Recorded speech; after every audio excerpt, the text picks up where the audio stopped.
Hi and welcome to the vlog. How are you all? I'm Tova, this is ParentXP. It's just me today. I'm sorry, I don't have the girls with me. It's actually a school day.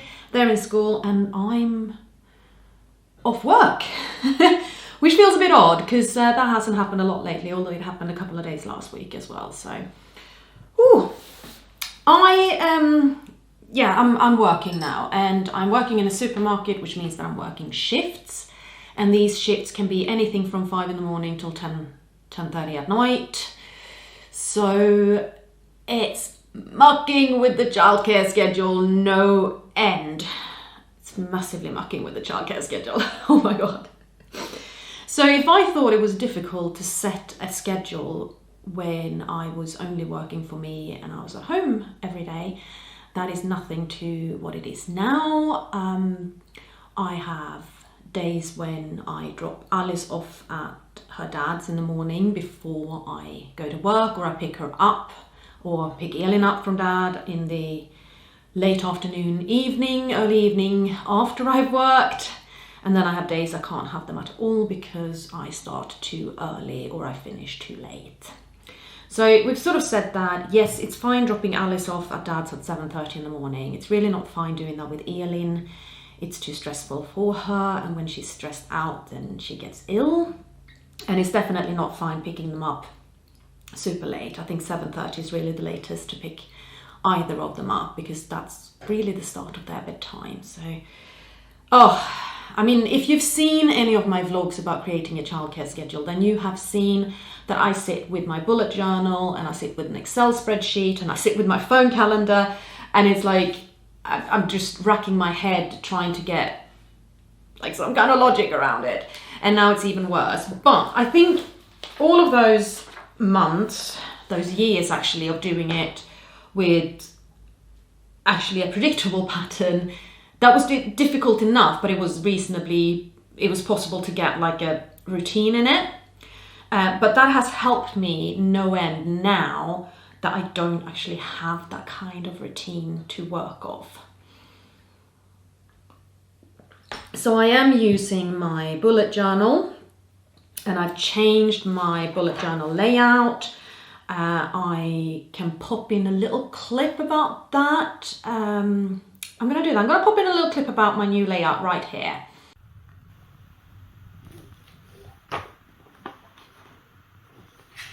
Not done anything here yet.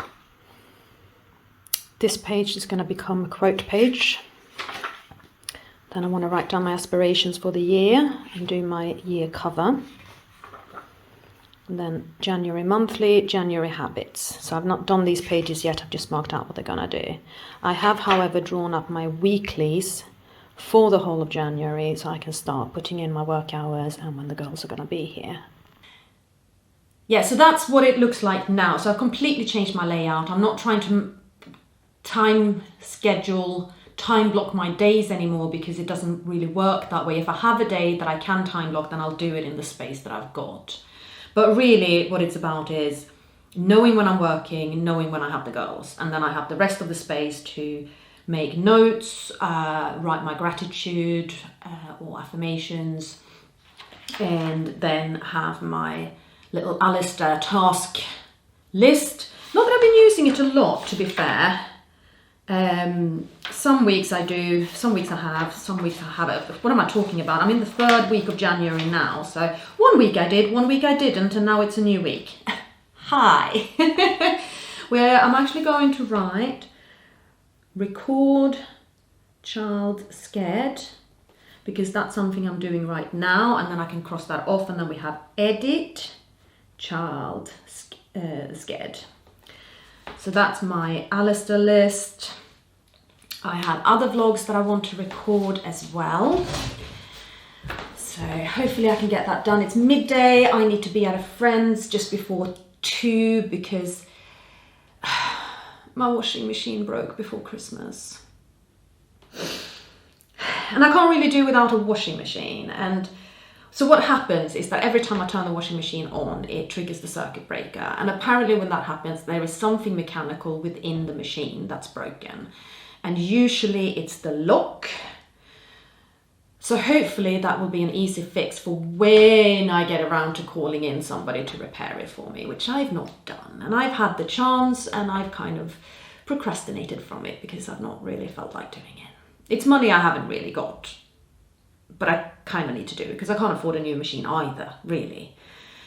Oh, this turned into a pity party. I didn't mean this vlog to turn into a pity party. Let's have some tea, regroup.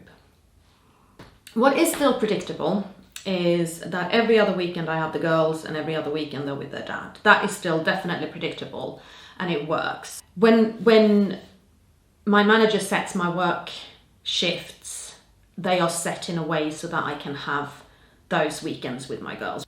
This weekend's going to be no problem. I'm actually going to have them for 4 nights this weekend rather than 3 nights because Dad has really stepped up and he's had them a lot. And he's going to have them both an extra night this week because I start at 7 in the morning one of the days. So 6:30 we've decided it's too early to drop either of the girls up. So I'm going to have them Thursday night, Friday night, Saturday night, Sunday night because I can. My work shifts will allow it. And Alice's birthday is coming up, so that's something I need to put in here. Is that I'm doing Alice's birthday party. 6 years old. She's in a really, I love this age that Alice is in right now. She is so good. I mean, she's a pain in the butt, don't get me wrong. She's a 6-year-old, so she has her moments. But what has happened, I think really, well, over the last several months, at least the last 6 months, probably more than that actually, and it's increasing all the time, is that Alice has properly hooked onto the idea that we are family, and in a family we work together to make life easier. That means we're all responsible for cleaning and tidying up and for washing up and for cooking, and we're all, I don't want her to take responsibility for Elin, but you've seen in my vlogs how fantastic she is with getting Elin's medicine sorted and how much she really wants to help out. And there are obviously limits to how much I allow her to help out because these are some pretty serious drugs. But so I don't allow her to draw them up, for example. That's not safe. But I definitely will allow her to give Elin medicine under my supervision, and she really wants to. And she wants to help Elin relax and go to bed and just things like that. And with the cat, like she empties the cat litter box and she brings Luca food, and she wishes that Luca loved her more. Like, she wants Luca to be a cuddly cat, and Luca's not really a cuddly cat. But she's immensely proud that Luca's choosing to sleep on her bed. But yeah, so, you know, Alice is now really in a place where she wants to help and she's capable of helping. And it's funny because I hear people talking about their 8, 9-year-olds and chores that they do at home. And I'm like, yeah, Alice does that and she's only 6. Wow. And it has come from Alice. It hasn't come from me kind of going, you have to help out and these are your chores and here is your chore list. It's actually come from Alice going, I want to do this. I want to do things with you, Mummy. I want to be helpful to you, Mummy. So yeah, amazing. And it really, really makes up for the difficult baby years, because the baby years were rough. They were. I'm not gonna lie, the baby years were really, really tough. When I had a needy toddler and a needy special needs child, and the needy toddler wasn't helping so much as she was nelping, i.e. not helping. Mama, I nelp, she used to say, and then she would get in the way and mess things up, and I'm like, yeah, great, thanks.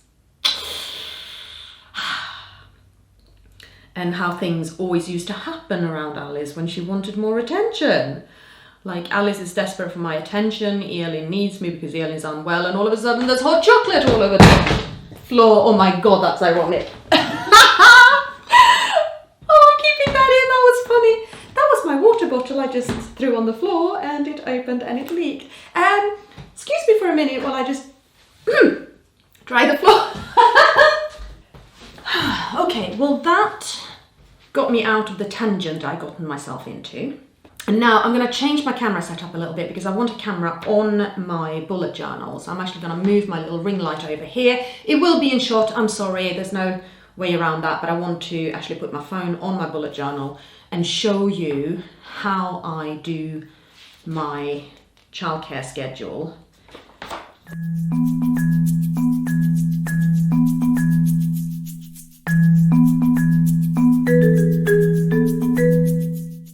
So whilst I'm not working on Monday next week, I am working from 7 a.m. on Tuesday morning. So I need the girls to spend that night with their dad. And then I can definitely have Alice on Tuesday night and Elin stays with her dad. And then on Wednesday night, we're going to have to see if I pick up a couple of more shifts. I've just sent my manager a message saying I can work Friday, Saturday that week.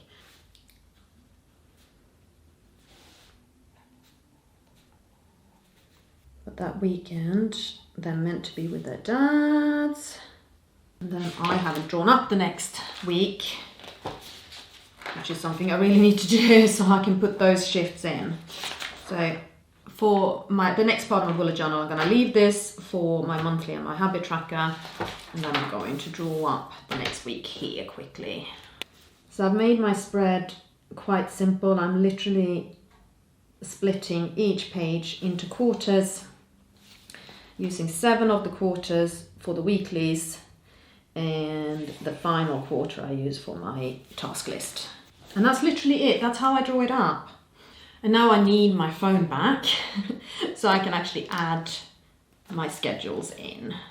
Yeah, so that's how I use a combination of my bullet journal and my calendar in my Google Calendar on my phone or my laptop to keep track of when I'm working and when the girls are where and how I set it up. It's not the easiest.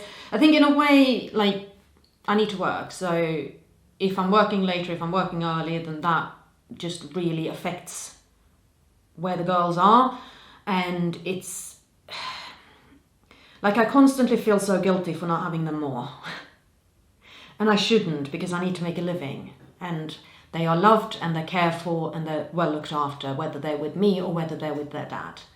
And actually quite a lot of the time when they're with me, I'm tired and kind of snappy and impatient because I'm working so much.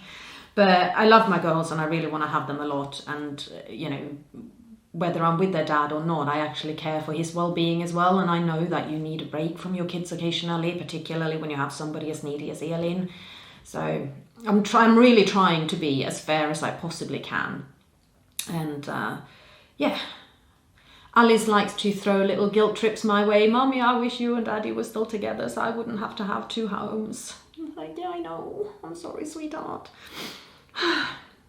But that's sort of, yeah, you just gotta deal with it. I've just realised that there is something very important I need to do today, and that is to pay for Alice's stagecoach. I've just realised there's something very important I've forgotten to do and that I need to do today, and that is pay for Alice's theatre school. So that's actually something I'm going to go online and do right away. So thanks for watching. Thanks for listening to my ramblings about childcare schedule. If you're somebody else out there who's trying to work out when the kids are going to be where and co-parent with your ex-partner, then, you know, hats off to you, because it's not an easy thing to do.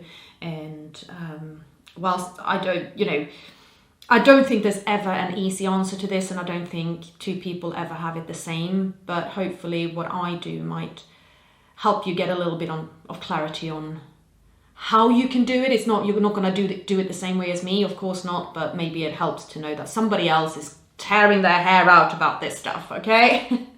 That's what I'm trying to say. So thank you so much. If you have any questions, pop them in the comment field below, and I will see you again very soon. Bye.